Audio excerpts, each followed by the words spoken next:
বাবা কোথায় গেল?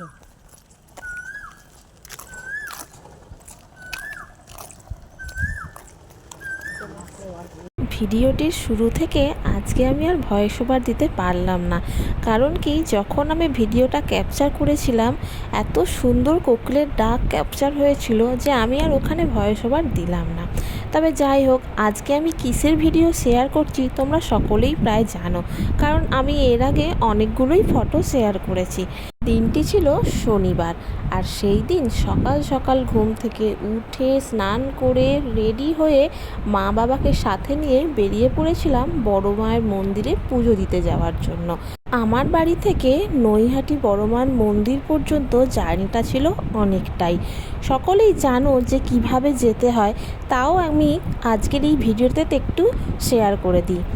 প্রথমেই আমরা বাসে চেপে চলে গেছিলাম তারকেশ্বর স্টেশন। তারপর তারকেশ্বর স্টেশনের টিকিট কেটে ট্রেনে চাপলাম এবং পৌঁছে গেলাম শেওড়াফুলিতে। শেওড়াফুলি থেকে বর্ধমান বা ব্যান্ডেল লোকাল ধরলেই আমরা পৌঁছে যেতে পারবো কিন্তু চুঁচুড়া স্টেশনে। তবে সেদিন আমরা পেয়েছিলাম ব্যান্ডেল লোকাল আর পৌঁছে গেছিলাম চুঁচুড়া স্টেশনে। চুঁচুড়া স্টেশনটাই কিন্তু শেষ নয়, ওখান থেকেও অনেকটা পথ যেতে হবে বড়মার কাছে যেতে গেলে। তাই সেই মতো আমরা ওখান থেকে টোটো ধরে চলে গেলাম ঘাটে।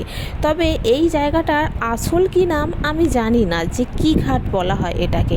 আমরা টোটোর কাছে গিয়ে ঘাট বলতেই পৌঁছে দিয়েছিল আমাদেরকে এই ঘাটে।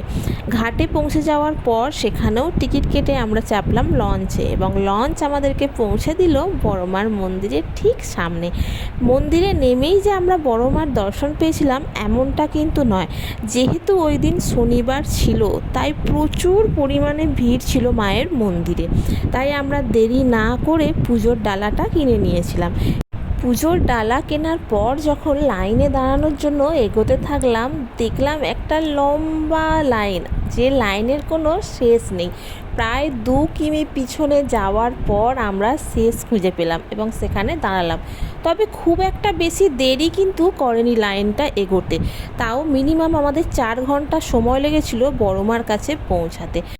লাইনটি যখন এগিয়ে আসছিল তখন আমরা একটি পার্কের পাশ দিয়ে আসছিলাম, তবে সেখানকার সমস্ত জিনিস ক্যাপচার করা সম্ভব হয়নি।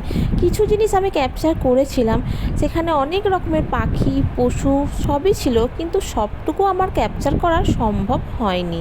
তারপরে দেখো, কথা বলতে বলতে তো মন্দিরের ভেতরে চলেই আসলাম। তবে এইখানের এই নিয়মটা আমার অনেক বেশি ভালো লেগেছিল।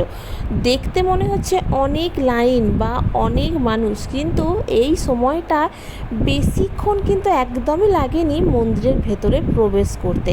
আর প্রবেশ করার পর যে কটা ভিডিও, ওগুলো তো আমার বাবা ক্যাপচার করেছে। আমি তো ভেতরে ঢুকে মায়ের মুখটি দেখেই অবাক। মানে কত দিন ধরে আসবো আসবো শুধু ভাবাই হচ্ছিল, মায়ের কাছে কিন্তু আসা আর হচ্ছিল না। ওই যে কথায় বলে না, যে মা যতক্ষণ না নিজে ডাকবে ততক্ষণ কিন্তু যাওয়া হবে না।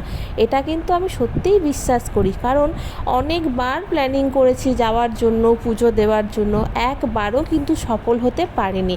তারপরে মা যখন নিজে ডাকলো তখনই কিন্তু আসতে পারলাম। এবার এখানে হয়তো অনেকে বলবে যে তুমি কি করে বুঝলে মা ডাকলো? মায়ের ডাক কি আর ওইভাবে বোঝা যায়? মায়ের কাছে পৌঁছাতে পেরেছি মানেই তো মা ডেকেছে বলেই পৌঁছাতে পেরেছি, তাই না? আমি জানি না কার কী চিন্তা ভাবনা, তবে আমার তো এটাই মনে হয়। দীর্ঘ অপেক্ষার পর মায়ের কাছে ভালোভাবে পুজো দিয়ে তারপরে আমাদের এবার ফেরার পালা। যাওয়ার সময় ঠিক যেভাবে গেছিলাম, ফেরার সময় তো ঠিক সেইভাবেই ফিরে পড়লাম। ওই যে লঞ্চ, তারপরে টোটো, তারপরে 2টো ট্রেন, তারপরে বাস। আমি তো অনেক অপেক্ষার পর শেষ পর্যন্ত বড়মার কাছে পৌঁছে তার কাছে পুজো দিতে পারলাম। তোমাদের মধ্যে কার কার বড়মার কাছে যাওয়ার ইচ্ছা আছে অবশ্যই জানিও কিন্তু, আর তার সাথে সাথে কে কে গিয়েছিলে সেটাও কিন্তু জানিও। আর ভিডিওটি দেখে থাকলে বড়মার একবার নাম